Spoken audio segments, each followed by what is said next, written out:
الحمد لله الذي خلق السماوات والأرض والإنسان والجان وأنكح لسان الإنسان نور قلوب أهل التوحيد والإيمان بأنوار الإسلام والإيقان.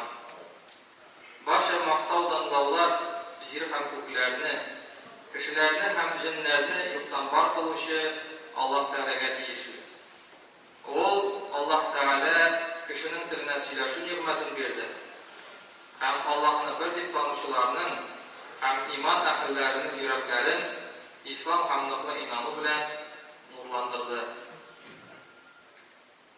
Butun maxluqlarni yo'qdan bor etuvchi, yashayish, ravush beruvchi, rizqlantirib, tarbiya qilib, saqlab turuvchi, boshlang'ichi ham oxiri bo'lmovchi, har vaqt tili, qudratli, boy bo'luvchi, bir nindida maxluqqa o'xshamovchi, o'zigina bo'luvchi, ama umtuluvchi kishilarga qarata yumshoq bo'lib, gunohlarini ma'fu etuvchi, nodonligi sababli takabbur bo'lib, kufrlik qiluvchi, qattiq azob beruvchi, to'g'ri yo'lga kirishga undab, tuzalga chaqiruvchi, elchilarini jibaruvchi Alloh Rabbimizga barcha maqtov hamdonlar. Atamiz Adam alayhissalom balchiqdan borliqqa keltirilgan zot. Bu birinchi ir-ot. Anamiz Havo Adam alayhissalomning suv qabirg'asidan, ya'ni onun o'zidan borliqqa keltirilgan go'zal zot. Bu birinchi xotin qiz. La'nat qilingan kelajakda faqat jahannamga ilagib ondan yonacaq iblis Adamni aldab, ya'ni yolg'on ravishda Alloh bilan ont etib, Alloh degan jimishni qabirga kengash etdi. Bu yolg'onchi makrli zot bila turib, xaylasini turmushga oshirdi. Natijada otamiz bilan onamiz og'ir holda qoldilar. Alloh taolo bu uch zotni yerga tushirdi. Rabbimiz Ar-Rahman Ar-Rahim, g'afur etuvchi, yordam etuvchi zot. Iblis o'zining takabburi sababli zo'r g'alib bo'lsa-da, buzuq bo'luvi sababli Allohdan g'afur so'ramadi, tavba qilmadi. Ona bilimi yordam etmadi. Adam alayhissalom gunohini tanidi, o'kindi, tinishlana olmadi. Yerga surilgach Allohning g'afurini umid etdi. Albatta Al-G'afur ani g'afur etdi. Chunki Adam alayhissalom ixlos ko'ngildan tavba qildi. Bir gunoh ham ko'p fojia, bir yolg'ishlik ham ko'p halokat. Bu misolda ko'ringancha Adam bolasi unutuvchan, yolg'ishuvchan, ham o'kinib tavba etuvchi ekani anglashiladi. Bizim uchun ibrat ham bir dars bu. Alloh taolo Adam alayhissalom bilan Havo onamizga bolalar berdi. Adam alayhissalomni birinchi payg'ambar etdi. Birinchi elchi Robbisining shariatini bolalarına erishtirdi, tarbiyaladi. Shaytonning dushman ekanligini anglatib, onun kengashlaridan Allohga singib qilib o'ngishga erishib bo'lish turida anglatib qoldirdi. Buni har bir Allohning elchisi o'z xalqina erishtirdi. Imron surasida 137-oyatda Alloh taolo aytadi: A'udhu billahi minash shaytonir rojim. Qad khalat min qablikum sunanun fasiru fil ardi fanzuru kayfa kana 'aqibatul mukazzibin. Durustlikda sizdan oldingi kishilarga da Alloh islom dinini o'rgatgan edi. Allohga itoat etgan kishilar haq dinda, ham to'g'ri yo'lda bo'ldilar.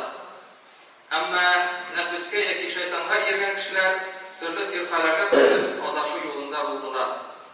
Nechikgina yashasalar-da, ular dunyodan o'tib ketdilar. Yer ustida yurig'iz ham qarag'iz yolg'onchilarning hali nechik bo'ldi. Yolg'onchilarning hali og'ir bo'ldi. Qaybirlarni tosh yo'qdi, qaybirlarini yer yutdi, qaybirlari g'otib bo'ldi, qaybirlarini iskab quyida jonsiz holda topdilar.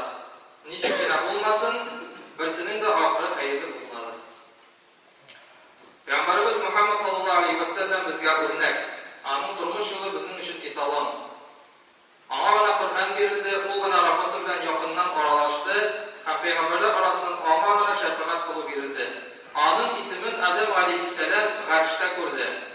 Payg'ambarimiz Mi'roj vaqtida birinchi qat ko'kda Adam alayhissalomni uchratdi. 7-qat ko'kda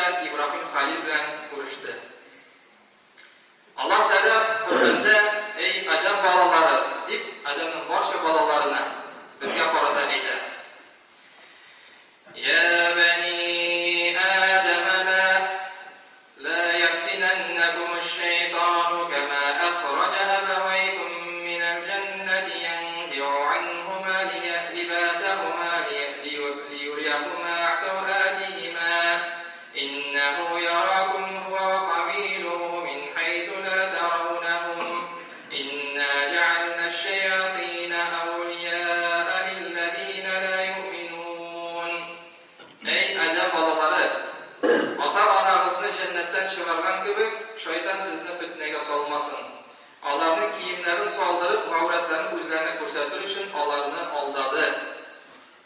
Шынлыкта шайтан һәм аның гаскәре сезне күрәләр. Сез аларны күрмәгән урыннан. Әлбәттә, шайтаннарны ышанмаучыларга дус кылдык. Аллаһ Тәала Ибраһим алейхиссаламның дәрәҗәсен дә зур кылды. Ул аның үзенең дусы итте. وَمَنْ أَحْسَنُ دِينًا مِّمَّنْ أَسْلَمَ وَجْهَهُ لِلَّهِ وَهُوَ مُحْسِنٌ وَاتَّبَعَ مِلَّةَ إِبْرَاهِيمَ حَنِيفًا وَاتَّخَذَ اللَّهُ إِبْرَاهِيمَ خَلِيلًا. Берәү йөзен Аллаһка тәслим кылса, ягъни ислам юлы белән Аллаһка тапшырылса, һәм Коръән өйрәтүе буенча изге гамәлләр кылса, аннары Ибраһим диненә ияреп, хаклык тарафына ныклап юнәлсә, әнә шул кешенең диннән дә күркәмрәк дин булырмы? Бит Аллаһ Ибраһимне үзенә дус итеп алды. Аллаһ Тәала Ибраһим алейхиссаламны төрле сынаулар аша үткәрде. Һәм ул аларны дөрес үтте. Аллаһ аны 7нче кат күккә күтәрде. Бу булай гына түгел.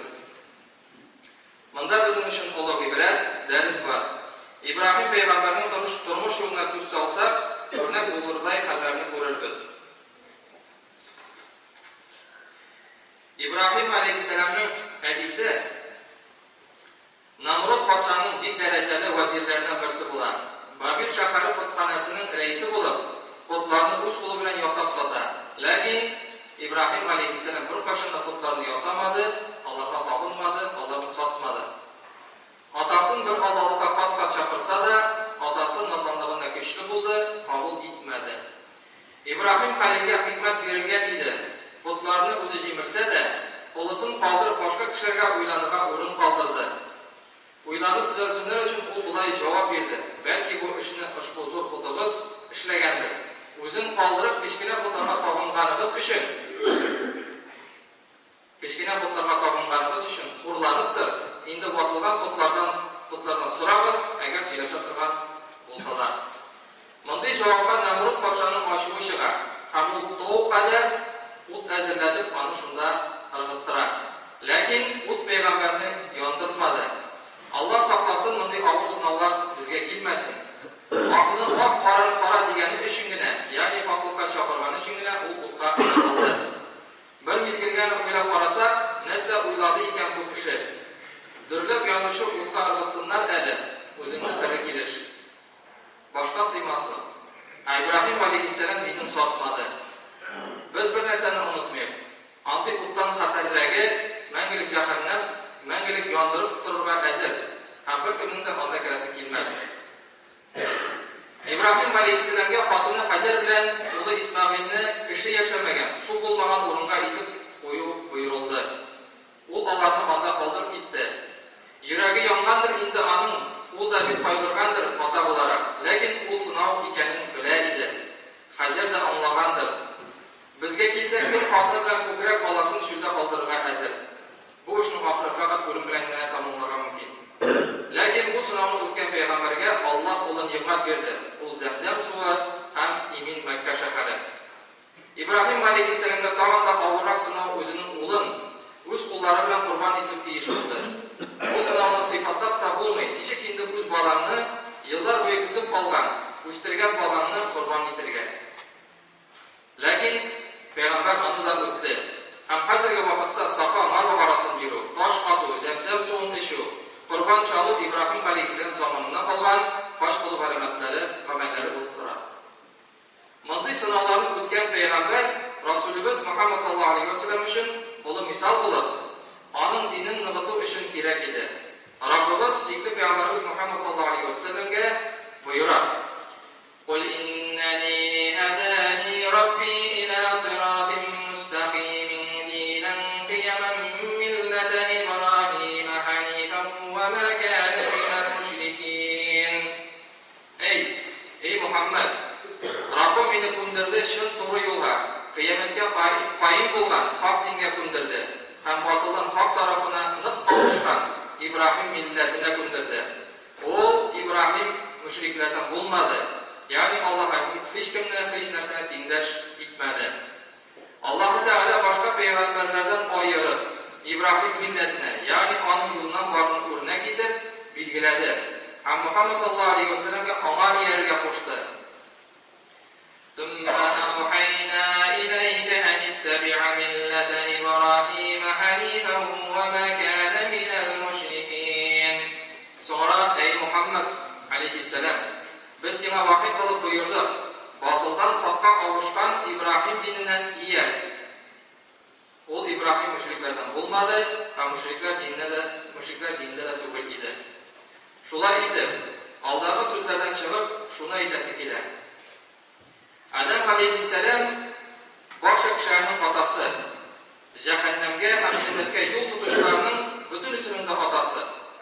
İbrahim aleyhisselam milletine oluşular. Allah doğru yoldan ağırlıklarına sabır idi. Bulgan nimetlerine şükür edip hanif oluşular. Düzelişiler, Allah'a doğrudan doğru umdoluşular, umuşka erişirge tilevşiler. Kur'an'da bir kurumda da Adam milletine yeregizlik eğitilmedi. İbrahim milletine yani bayram bir türkünge umuşka erişişler yoluna yerge emir edildi. وَمَنْ يَرْغَبُ عَنْ مِلَّةِ إِبْرَاهِيمَ إِلَّا مَنْ سَفِهَ نَفْسَهُ وَلَقَدِ اصْطَفَيْنَاهُ فِي الدُّنْيَا وَإِنَّهُ فِي الْآخِرَةِ لَمِنَ الصَّالِحِينَ. İbrahim aleyhisselam tutkan İslam dininden hiç kim baş tartmaz. Bəgər öz-özünə ahmaqlıq qılğan nadan kişiğine baş tartır. Şeksiz İbrahim aleyhisselam'ını özümüz dünyada imam hem peygamber edip sayladı. Hem o ahirette izgiler bilen izinlikte bulur. Peygamberimiz Muhammed sallallahu aleyhi ve sellem İbrahim milletinden buldu. Ama iyerdi. Bizge bu sınavsı hem devam edesi. Allah-u Teala hammelerimize de az bolsa da daimi izgilikler kılıp yaşarga nasip etsin. Başımızda da umuşka yaşarga nasip olsun. Allah Rabbimiz özünün məngi cennetlerinde bizni çeksin.